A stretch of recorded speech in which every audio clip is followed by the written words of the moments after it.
Cet aspirateur, c'est le Dyson Killer. Regardez, avec la vapeur, il arrive à tout retirer ce qu'il y a sur le sol et pourtant, il y a de la saleté solide et de la saleté liquide. Oh là là là là, il a tout bouffé le truc quoi. Regardez derrière, il n'y a plus rien. Même pour les saletés tenaces, par exemple le ketchup, quand il a été posé il y a quelques minutes, eh bien ça sèche et après ça colle.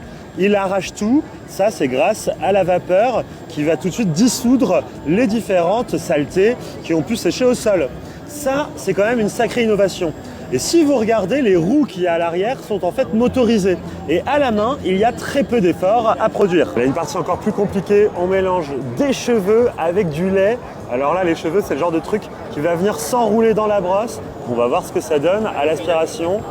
Bon, bah, tout a l'air de partir quoi. Une fois que le bac est plein, eh bien, on vide le bac à eau sale directement dans un évier. Bon, ici pour la démonstration, c'est pas très ragoûtant les gars, je sais, mais voilà, on le vide et ensuite c'est reparti pour un tour quoi. Et ce qui est intéressant quand on retire la brosse de l'aspirateur, c'est qu'en fait on voit qu'il y a des dents métalliques qui vont venir gratter cette brosse et donc retirer toutes les saletés solides et liquides. Le gros avantage, c'est sa station de charge.